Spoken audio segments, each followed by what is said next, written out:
He thought he agreed to take one Apache wife. What showed up at his gate that night were 3 sisters, exhausted, hunted, and clinging to a rumor he never meant to spread. And in that split second under a dying sun, Silas Cole realized something. The life he'd built on solitude was about to be torn open and rebuilt with blood, trust, and something dangerously close to hope. Silas Cole slammed the last fence post into the dry, stubborn earth. His shoulders burned, his palms raw from a day's worth of labor beneath the unforgiving prairie sky. Out here, the work never really ended. It just paused long enough for a man to remember he was alone. The sun dipped behind the horizon like it had something to hide, leaving the sky streaked with the bruised colors of dusk. Silas exhaled slow. He was thinking about the black coffee left on the stove and the kind of quiet that didn't need words when movement caught his eye. Just beyond the fence line. 3 figures. Women. He froze. No one came out this far unless they were selling something, or running from something. They stood just outside the gate, close enough for him to see the fear in their posture, far enough to bolt if he moved wrong. His hand dropped near his holster, not out of threat, just habit. No riders behind them, no dust trail, just 3 shadows in the half-light, worn thin by the world. The eldest stood tall, or tried to. Her hair was tangled, her dress torn across the chest where she clutched it together with one trembling hand. But her chin was high, her stance protective. She wasn't there to beg. She was there to protect the other 2. The second sister, younger, had her fists half raised. Not quite a fighter, but not afraid to throw a punch. Her gaze locked on Silas like he was one more enemy waiting to break something. The youngest didn't hide her fear. Breath fast, dress ripped at the shoulder, dirt caked in the streaks left by old tears. Silas broke the silence, his voice low and even. "You lost?" The eldest shook her head once. "We come here. You say you take wife." He blinked. Weeks ago, some riders had passed through. Traders looking to offload an Apache girl, said she needed a safe place. Silas, needing help and seeing no harm in a quiet deal, had agreed. 1 woman. Just 1. A fair trade in a land where survival was measured in hands and trust. But this wasn't the deal. "I agreed to take 1, he said. "Not 3.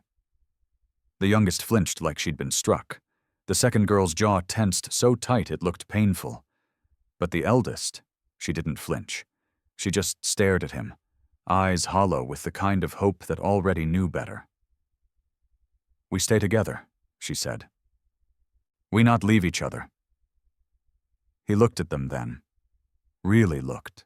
Swollen wrists, rope burns, bruises on their collarbones, dirt crusted into their skin. They weren't running from bad luck. They were running from something worse. And he knew, God help him, if he turned them away now, they wouldn't make it till morning. The coyotes would find them, or the men they ran from would. Either way, it'd be death, or something worse.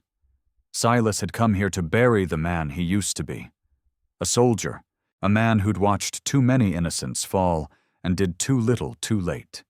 He had promised himself no more choosing sides, no more saving.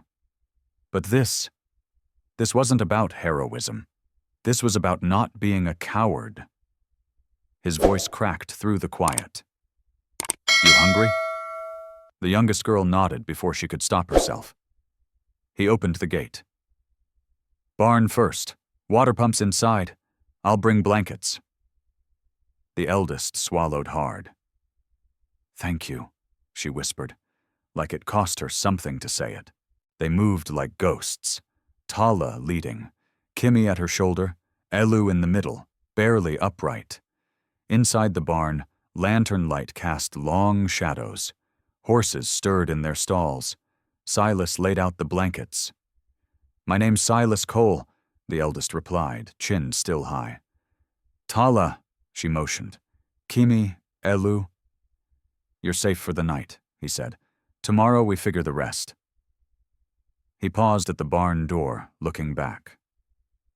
Tala's eyes met his, not pleading, just tired, but alive, and determined to stay that way.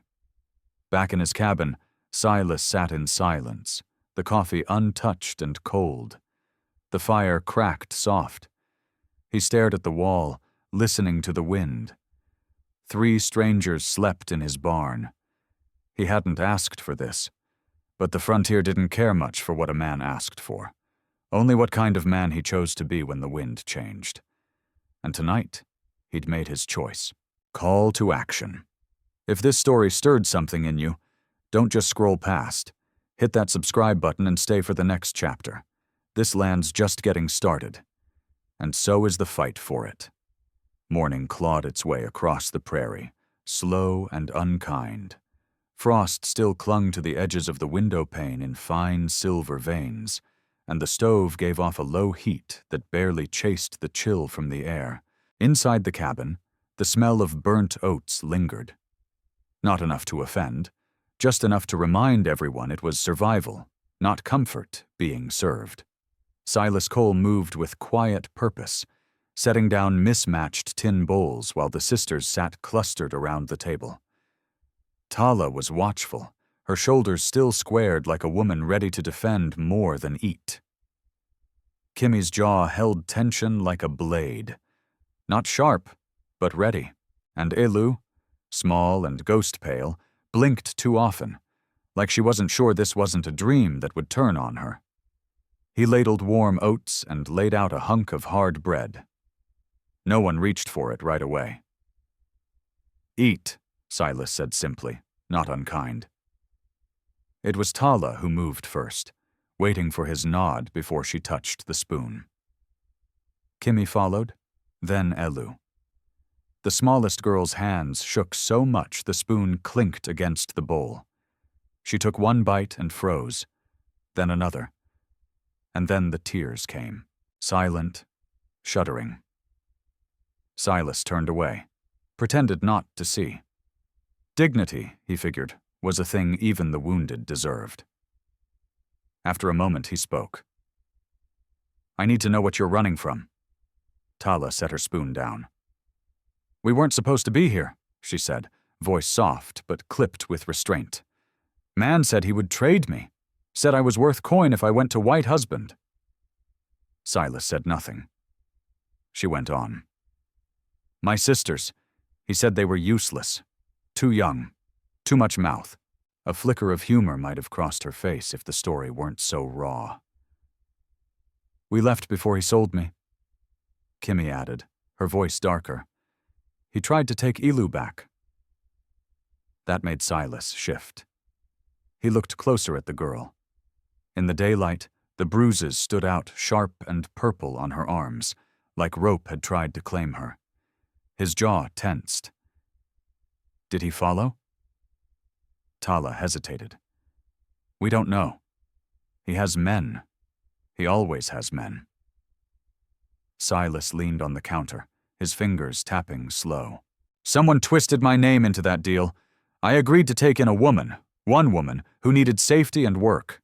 I didn't know you'd be 3. Kimi's eyes flared. You want us to go? No, Silas said, his tone final. But I need to know what kind of trouble's coming. I've seen what men like that can do. Elu whispered, voice hoarse. We don't want trouble. Silas knelt beside her chair, eye level, steady. You didn't bring trouble. You outran it. There's a difference. Tala watched him, something shifting behind her eyes. Not trust, not yet, but something lighter than suspicion. We don't ask to stay forever, she said, just not to run again. He nodded. You're not slaves here, you're not burdens, but we've got rules.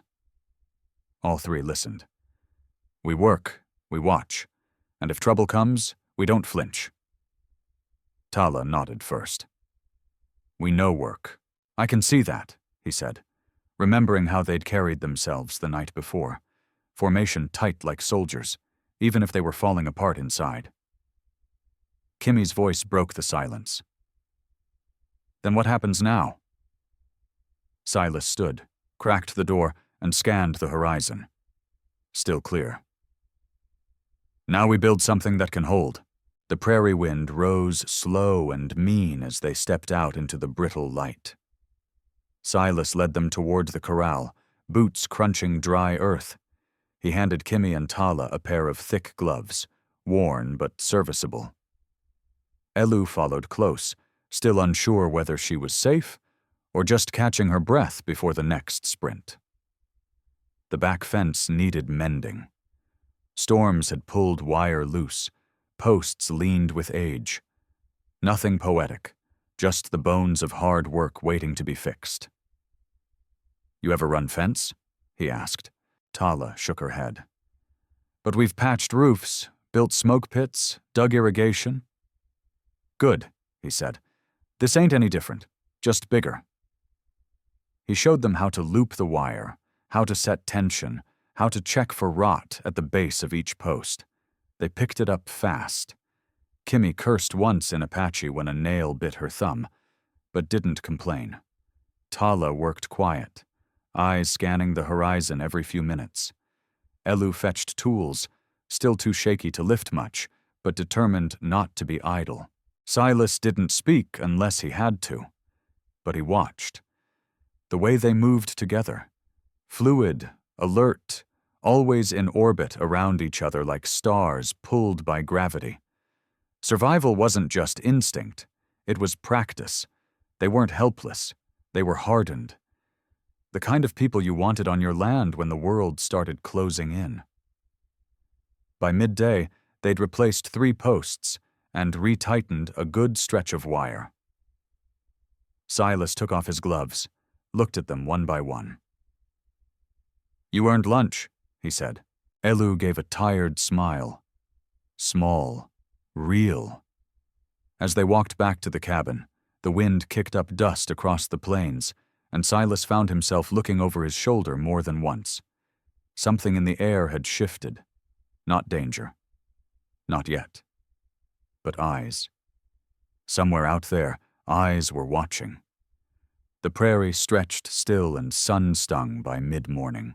The fence line behind the barn looked straighter than it had in months, but the quiet that hung over Silas Cole's ranch wasn't peace. It was the kind that sets in before a storm decides what shape it's gonna take. Inside, the sisters moved with silent rhythm. Tala scrubbed the table with a rag she'd boiled clean. Kimi was boiling water and grinding beans, suspicious of every sound outside, but steady with her hands. Elu patched the torn sleeve of her dress, lip tucked between her teeth in concentration. The cabin, once hollow, now had breath in it. Movement, presence, sound. It was no longer just Silas's refuge. It was a secret. And secrets have weight. Silas poured coffee into an old tin mug and sat near the window, boots muddy from morning work, hat still on. His eyes drifted towards the southern ridge. The way he'd felt out there yesterday. Watchful, hunted, hadn't worn off. He took a sip. That's when he heard it. Hooves. Not in a rush. Casual. The kind of sound that didn't mean urgency, just interest.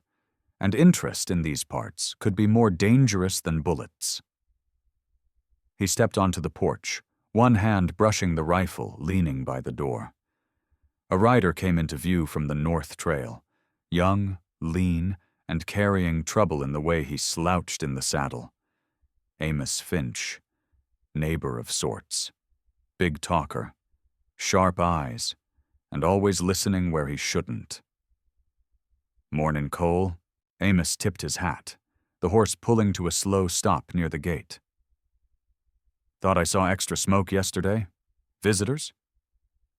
Silas kept his face calm. "Chimney's been acting up."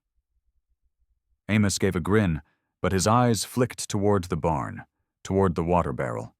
then the small stack of worn shoes drying by the wall. "Heard in town," Amos said, drawing the words out like a fishing line, "that there's 3 Apache girls gone missing from down south. Some trader in Hastings swearing up and down he had a deal go sour. Sheriff says they lit out north." Silas didn't blink.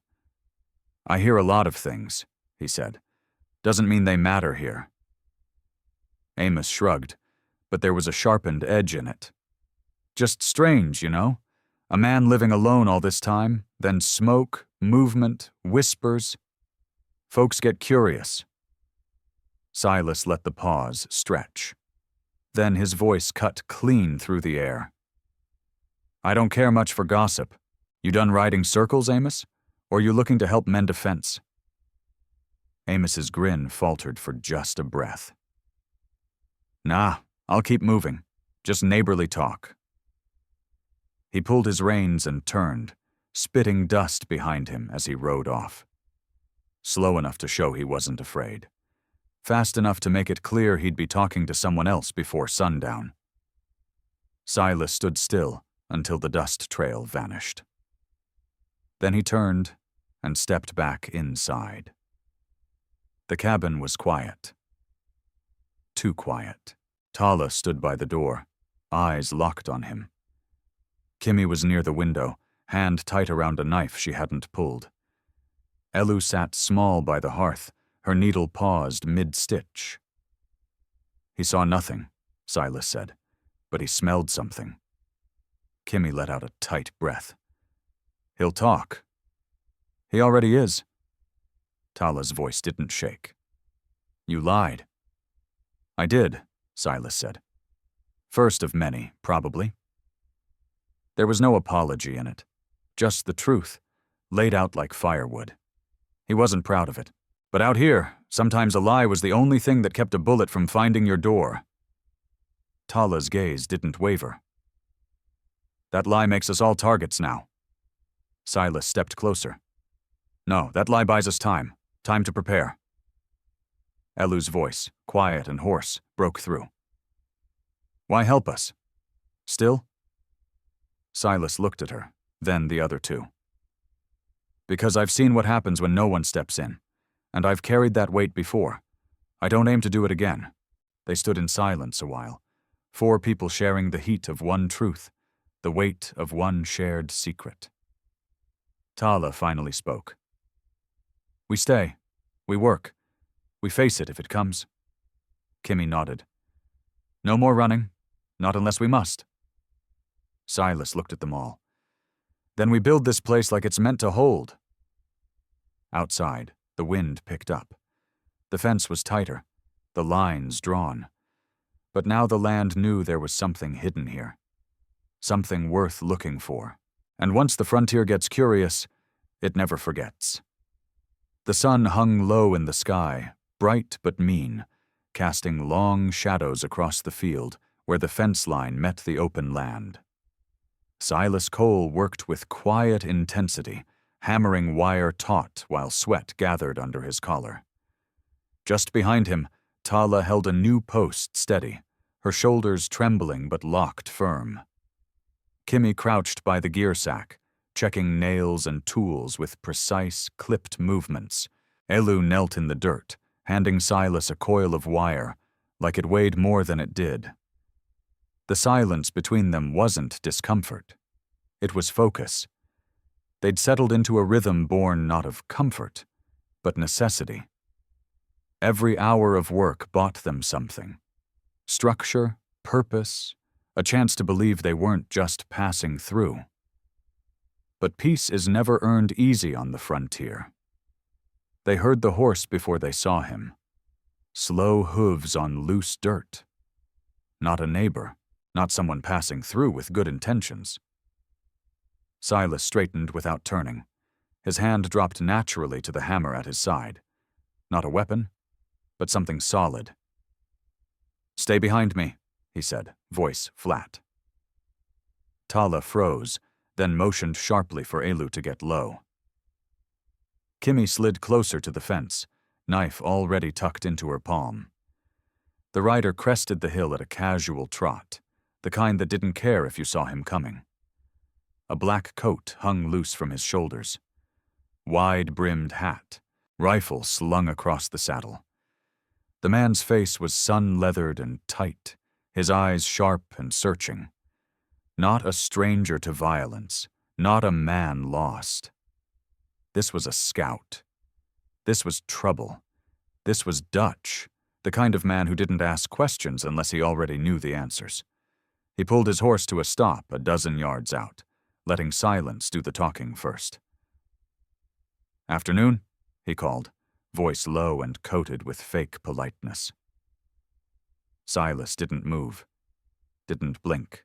"You lost?" Dutch smiled like a snake just before it strikes. "Just riding. Heard about some missing girls? Thought I'd check the edges. Never know what's hiding behind a new fence." Silas let the hammer fall into the grass. "That so?" "Yup. Town's buzzing. Lot of folks saying things. Thought I'd come see for myself." Behind him, Tala's breath hitched sharp. Kimi gritted her teeth. Elu huddled deeper into the shadow of the post. Silas stepped forward a single pace. "You're standing on my land. You got a name?" Dutch tipped his hat lazily. "Some folks call me Dutch. You?" Silas didn't answer. Dutch chuckled, slow and low. "Don't matter. I ain't looking to stir anything up. Just figure, if you saw anything unusual, you'd tell the sheriff. Friendly advice." Silas stared, unmoved. "I don't deal in rumors, or uninvited guests." The wind stirred the dry grass between them. Dutch's eyes scanned the fence line, lingering on the hammer, on the posts, on the freshly moved dirt. He wasn't just looking for the girls. He was measuring Silas, sizing up the kind of man standing between him and what he thought belonged to him. "Strange times," Dutch muttered, gathering his reins. "Shame when folks start hiding things. Makes it harder to stay neighborly." He turned his horse slowly, like he didn't expect to be shot in the back. And maybe he didn't. But his message was clear. He'd seen enough to be suspicious, not enough to move. Yet. As his silhouette shrank into dust, the stillness snapped. Tala let out a long breath, shoulders sagging. Kimi rose from her crouch, jaw locked. Elu wiped at her eyes with a dirty sleeve. Silas turned to them. He knows something, but not enough. Kimi spat into the dirt. "He'll be back." "Yeah," Silas said, "and next time he won't be alone." They stood in a circle now, 4 people and a secret too big to stay hidden. The prairie, once open and wide, felt smaller. The sky, heavier. Tala stepped forward. "We stand. We don't run." Silas looked at her. No fear, just resolve. "We stand," he echoed. He looked back toward the ridge, jaw clenched. Whatever came next wouldn't be gossip. It would be guns, questions shouted through smoke, the kind of violence that turned men's names to stone. But for now, the line was drawn, and no one crossed it without a fight. That night, the wind changed. Silas Cole felt it in his bones, in the quiet that settled around the ranch like a warning. Dutch's visit had shifted something. The sun had set blood orange, and the air turned thick with knowing, like the land itself was bracing.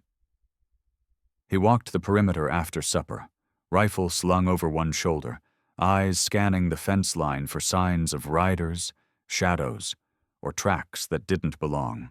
But it wasn't the wind or the fence he was watching. It was the silence, the kind that comes before a storm. Inside, the barn no longer felt safe. He opened the door slowly, not wanting to spook them.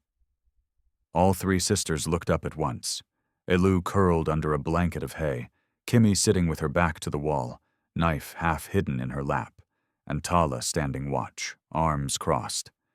Silas's voice was low, but firm. "You're moving inside." Tala's brow creased. "Why?" Because Dutch saw enough to start sniffing. He'll be back, and you don't hide a war in a barn. Kimi straightened. You sure? No, Silas said. But I'm sure I don't want you out here when they come. He didn't wait for argument. He turned, left the door open. They followed him through the yard without a word, boots silent on the dry earth. The moon cast long shadows across the ground, their shapes stretched like ghosts heading toward judgment. Inside the cabin, Silas rolled out bedrolls near the hearth. He cleared the tools off the bench, made room for their things, even though they had none. He unlatched the rifle and leaned it by the door. Then he sat. It was the first time they were all inside together. The cabin was small. One room, one stove, one roof. Now 4 souls beneath it. No one spoke right away. The fire cracked softly. Elu sat near it, her arms wrapped around her knees. Kimi took the spot closest to the wall, her back never turned. Tala stood a while longer, staring at the flames, then finally lowered herself down opposite Silas. He poured coffee into 2 cups, one for himself, one for her. She didn't reach for it. Just let the warmth reach her through the quiet. He broke the silence first. You ever sleep under a roof that didn't feel like a trap? Tala's mouth twitched. Not a smile, but something like it. Once. What happened? Roof burned. We didn't go back. Silas nodded. I've had roofs collapse on me. Sometimes the ones you build yourself are the ones that fall first. Elu looked over. You built this one? Every nail, he said. Kimi asked, alone? Silas shrugged. Didn't plan it that way, just ended up like that. He stared into the fire for a moment, then spoke low. War stripped a lot of things off me. Friends, beliefs, trust. I came here with what I could carry and what I couldn't leave behind. Tala watched him. And now? Now I've got 4 people under my roof, and I don't sleep through the night, he said, half grinning, but only barely. The sisters didn't laugh, but the air shifted. Lighter, maybe. Real. Tala leaned back, resting against the bench.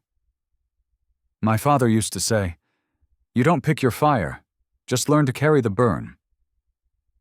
Silas looked up at that. Smart man. She didn't answer, but something in her face said he wasn't around anymore. They fell quiet again, each one listening to the wind scrape the edges of the cabin, to the breath of those nearby. There was no talk of safety, no talk of trust. Just being there, alive, was enough. Elu fell asleep first, blanket tucked under her chin, her hand still gripping the hem like it might be pulled away. Kimi sat with her eyes half-lidded, blade still near, but no longer clenched. Tala stayed upright, long after the others quieted. Silas rolled out his own bedroll by the door. His boots off, gun within reach. Old habits didn't die, they just slept light. In the dark, Tala whispered, You don't owe us this. No, Silas replied, but I do it anyway. Why? He didn't answer right away. Then, because I've seen what happens when no one steps in, and I've done enough looking the other way to last a lifetime. Tala looked at him, firelight flickering in her eyes. Then we don't let it be for nothing. He nodded. Fair enough. The wind howled outside. Coyotes yipped in the distance. But inside, for the first time, no one was running. No one was begging. No one was alone. Just 4 lives, bent but unbroken, bound not by blood, but by the promise of not turning away. At first light, the prairie looked peaceful, gold-streaked and still, dust rising soft behind the cattle pens. But Silas Cole knew better. Peace out here was like silence before a gunshot. It didn't last, It only fooled the ones who wanted to believe the worst had passed. He saddled his gelding with methodical hands, checked the cinch twice, loaded his rifle, stashed it behind the saddle horn, and tucked a pistol into the back of his belt.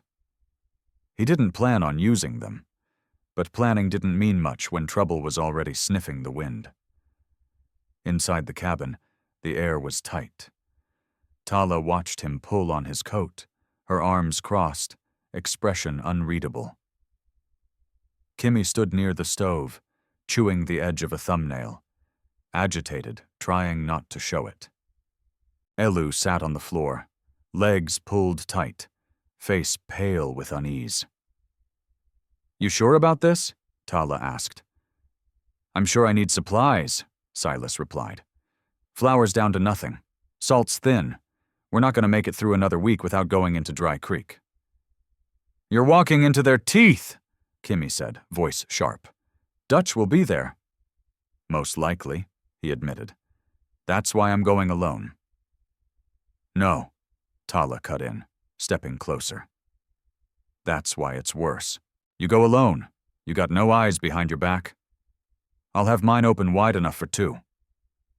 It was supposed to be humor, but it didn't land. Tala's jaw clenched.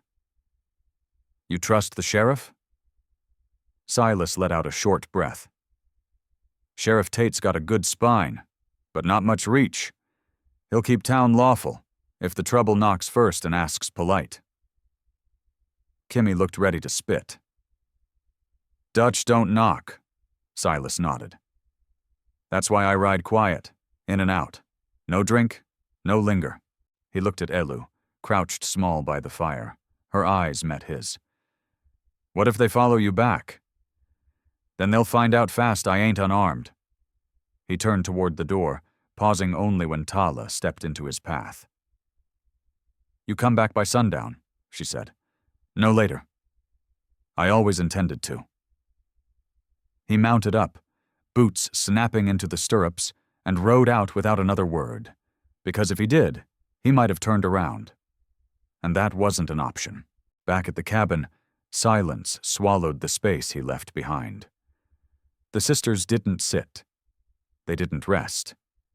They prepared. Tala reinforced the shutters.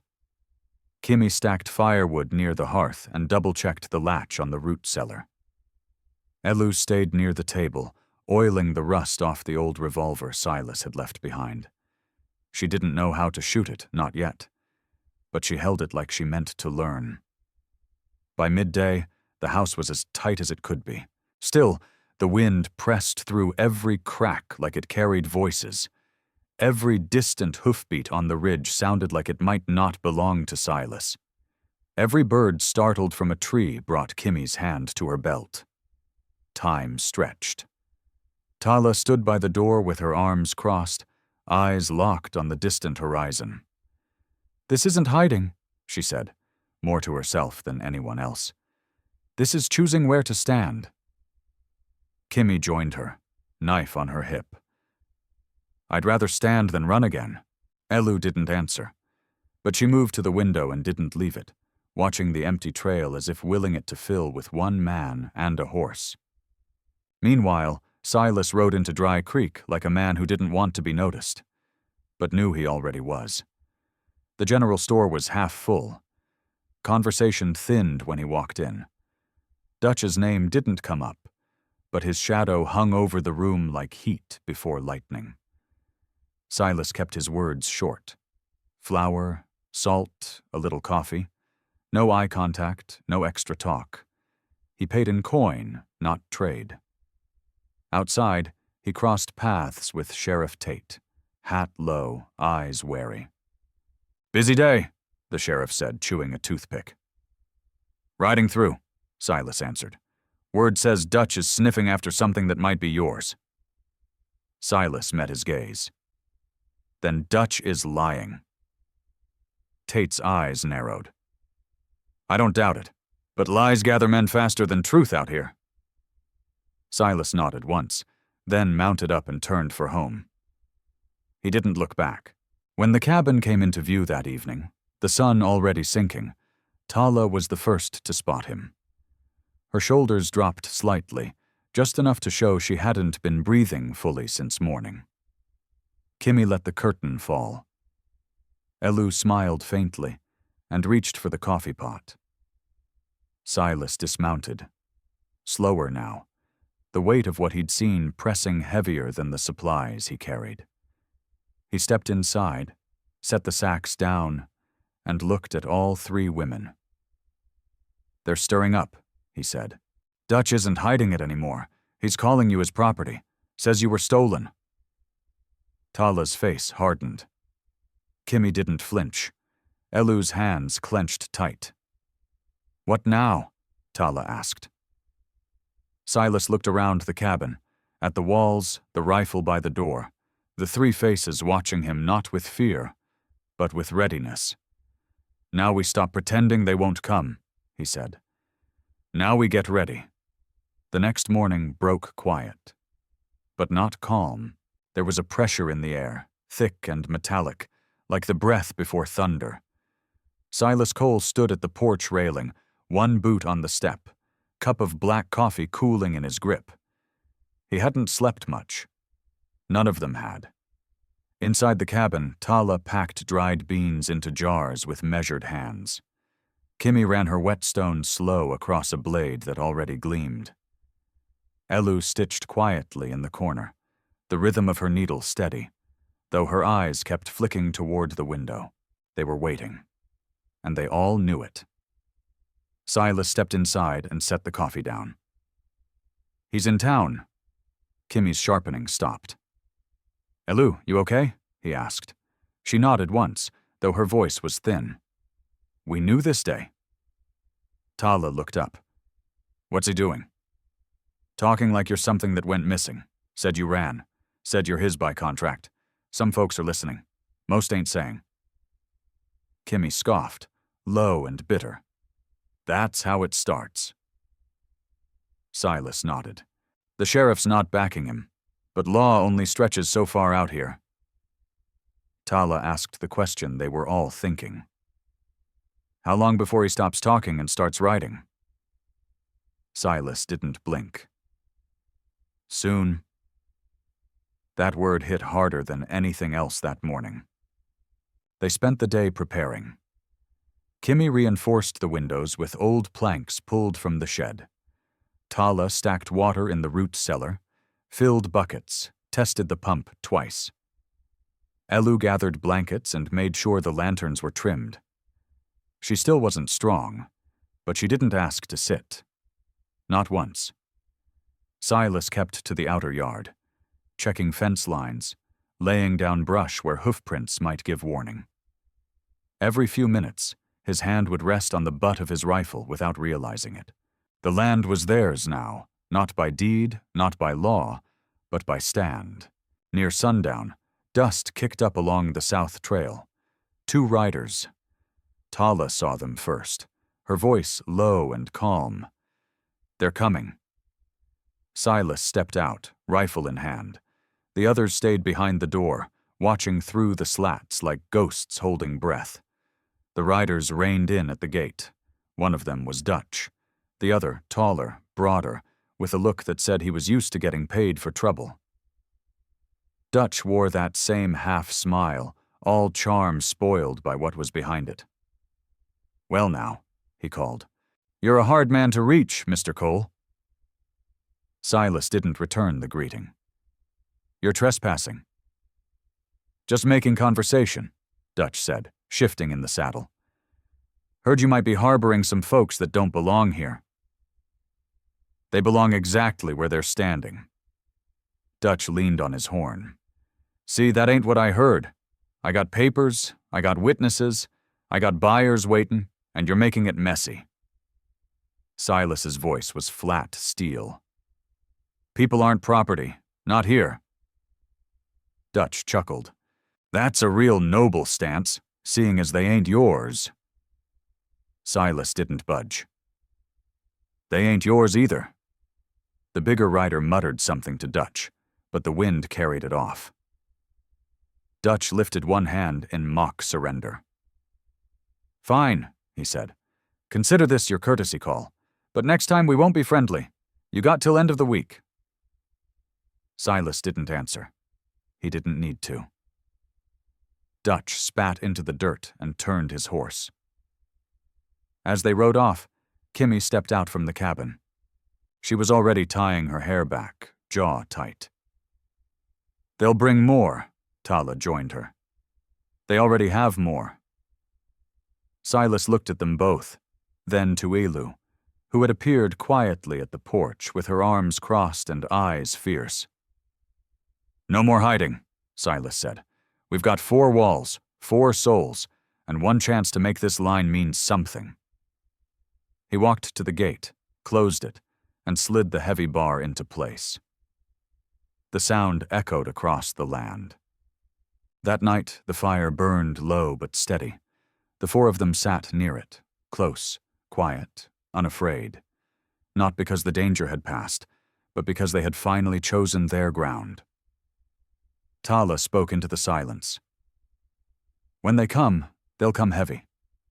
Silas nodded. "Then we stand heavier." No one disagreed. Outside, the coyotes cried, but inside, a different kind of pack was readying, one built not by blood or law, but by grit, promise, and something no man like Dutch could ever buy. By the time the first shot rang out, the sky was still pale gray, caught between night and day, like the world wasn't sure if it wanted to start breathing again. Silas Cole was already awake. He'd been sitting at the kitchen table with his back to the wall, eyes on the window, shotgun across his knees. He heard the shot cut through the stillness like a whip crack, and then the echo. Distant, deliberate. A warning. Tala was by the stove, her braid tight, rifle already in her hands. She looked at him without blinking. "They're testing the line," he nodded. "They won't stay quiet for long." Elu came in from the back with a bundle of blankets and jars of jerky tucked under one arm. "Cellar's stocked. Water's good." Kimi was already on the roof. She hadn't said a word since before first light. The ranch had become something else overnight. Not a home, not a hideout. A stand. And everyone inside knew it. Another shot. Closer this time. Tala moved to the window, slow and steady. "I count 6, maybe 7. "They know we're ready," Silas muttered, wiping his palms down his worn pants. "But they don't care." There was a silence that settled over the cabin, thick as the dust outside. Each of them carried it differently. Tala with stillness, Elu with quiet hands, Silas with the creak of his joints as he stood. But the weight was the same. Then came the voice, slimy, stretched thin over cruelty like honey over spoiled meat. "Dutch. Silas, don't tell me you're fool enough to bleed for them. I'm offering you a way out." Silas stepped to the door, but didn't open it. He raised his voice just enough. "You want them? Come take 'em. But you better be ready to pay more than silver." A pause. Then laughter, and the thunder of hooves. The attack came like wildfire, fast, brutal, noisy. Kimi fired first from the roof, dropping a rider before his boots left the stirrups. Tala and Elu were stationed behind the heavy table they'd flipped near the front window. Their aim wasn't panicked, it was personal. Silas moved like a man born in war, not just survival. Every step had purpose, every shot counted. The boom of his shotgun shook the floor. He wasn't protecting strangers anymore. He was defending kin. The barn caught fire first. Smoke billowed, the kind that stole breath and stung eyes. But no one retreated. They shifted, adjusted, fought smarter. Kimi rolled down from the roof when shots came too close, landing in the hay pile with grit in her teeth and blood on her temple. She didn't cry out, just crawled inside and loaded her next round. Dutch and his men circled, shouting curses and lies, calling the sisters by names that weren't theirs, trying to break something sacred. Didn't work. Hours passed, like years. When the sun finally cleared the horizon, Dutch had lost 3 men, 1 horse, and all his nerve. He screamed from behind a mesquite tree.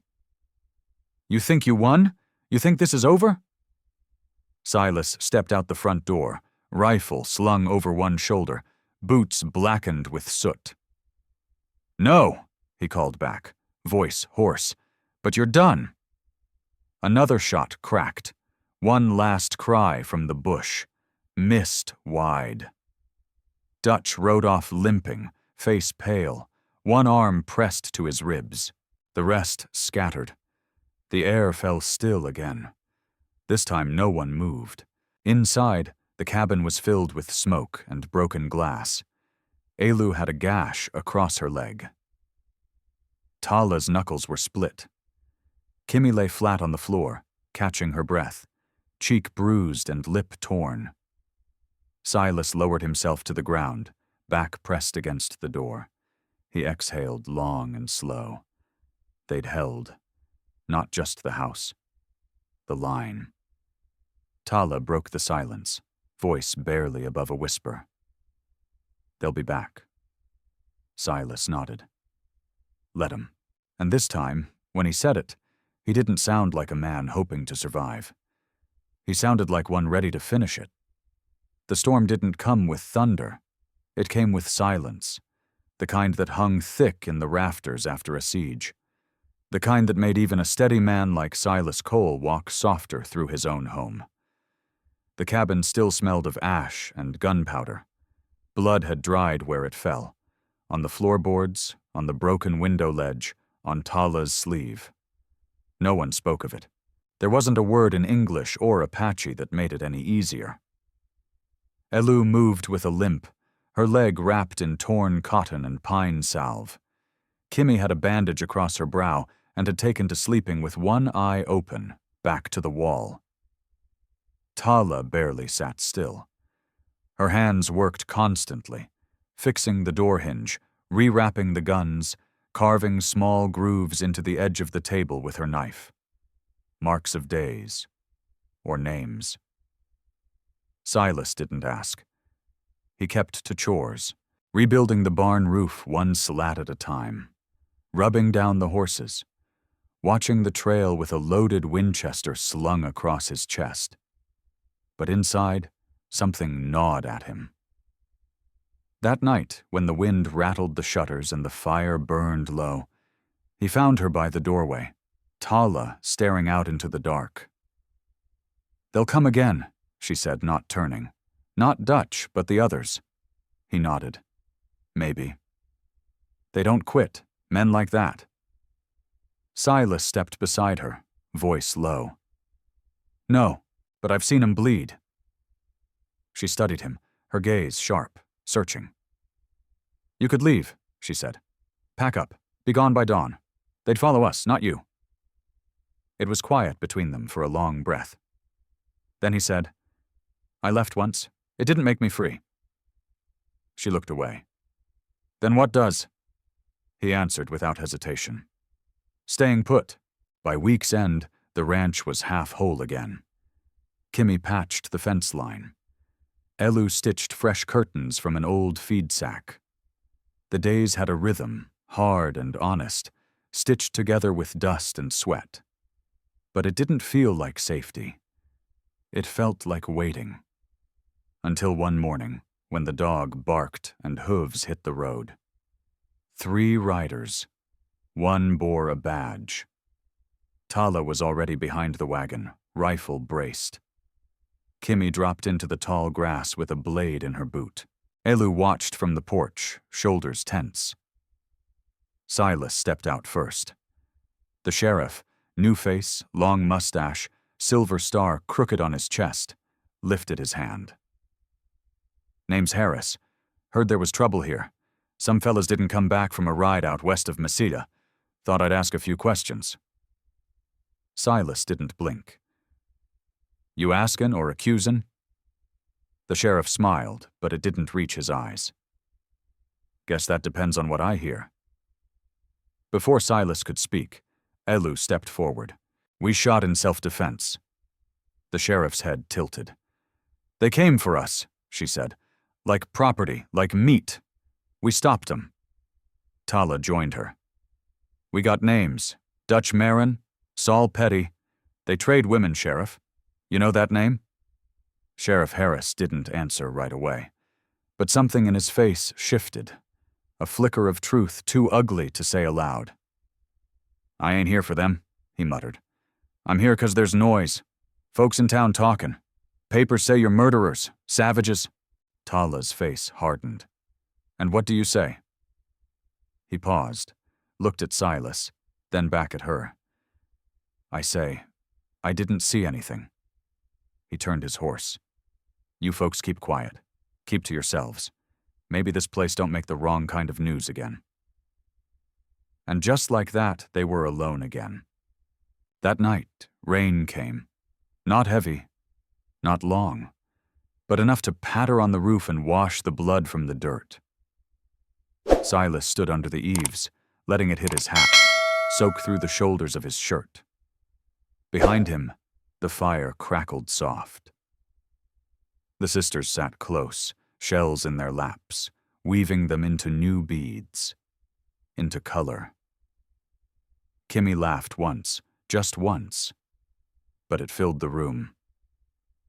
Tala came to the door, her face unreadable in the dark. You ever wonder what kind of man you'd have been if they never came to your door? She asked. Silas looked out into the rain. Every damn day. And? He turned to her. I think maybe I was waiting on someone to give me a reason to stay. She didn't smile, but she didn't turn away either. Instead, she said, The land remembers what you plant. Silas tipped his hat. Then I hope it remembers this. The rain fell gentle, steady. Not a cleansing. But maybe a promise. Spring came quiet, like it was unsure if it belonged there. The frost lifted from the field in slow curls of steam. The dry earth softened. Grass pushed through where ash once laid. For the first time in a long time, the ranch didn't feel like a battleground. It felt like something that might outlive its scars. Silas Cole stood at the edge of the property, boots planted in tilled soil, hands resting on a fence he'd rebuilt board by board. The cabin behind him still bore the marks of the siege, patched bullet holes, a crooked shutter. But life had come back around, in its own unhurried way. Elu's laughter carried across the field, light and free. She rode in clumsy, happy loops on a paint mare too big for her frame. Kimi ran beside her, breathless but smiling, hollering corrections in Apache and broken English. Tala stood by the well, skirt hiked, arms sunk deep in a bucket of seed. She worked quiet and focused, lips moving to a tune Silas didn't know. Something soft, sung in her mother's tongue. The kind of song that didn't need an audience to matter. He didn't interrupt, just watched. Like a man still trying to understand how he got to witness peace. That afternoon, a rider came. Not a lawman, not a slaver, just a dust-covered man from town with a government seal and a paper envelope. Silas took it at the gate. Tala opened it. It was official, typed and signed. A notice of release. The charges dropped. Her name cleared. No bounty, no warrant, no further inquiry. Freedom, written in someone else's hand. She stared at it a long moment, then folded it once and placed it in a wooden box with a broken lock. That paper don't tell me who I am, she said, soft. Silas didn't press her. He only nodded, as if the earth had said something worth listening to. The next morning they walked together up the ridge behind the cabin just before sunup. All four of them. No rifles. No fear. At the top, the valley spread out below. Red earth, green shoots, and fences stretching like stitched scars. It was theirs now. Not by law, not by blood, but by labor, by sweat, by the choice to stay. Silas looked at Tala. Her hand found his. It was instinct now. Not something borrowed, not something bargained. "I guess the mountain made its choice," he said. She shook her head. "No," she whispered. "We did." Below, the girls ran ahead, their footsteps pounding dry dirt, sending little clouds up into the wind. The breeze caught a wooden signpost they'd nailed at the gate. It rattled gently. Faded lettering carved by Tala's knife read, "No one owns the wind." They didn't rebuild the walls higher. They didn't run when new riders passed the trail. They didn't wait for the next bad thing. Instead, they planted more, and trusted that someday what they planted might grow roots deeper than the fear. And maybe that's the real story of the West. Not just about guns and grit, not about outlaws and sheriffs, but about people choosing to stay when they could have run, choosing to trust when trust had no reason left, choosing to build something where only ruin stood. Isn't that what home is? Something made, not inherited, something chosen. If that quiet defiance means something to you, if this story stayed with you, consider staying with us. Subscribe for more stories born of dust, blood, and something worth protecting.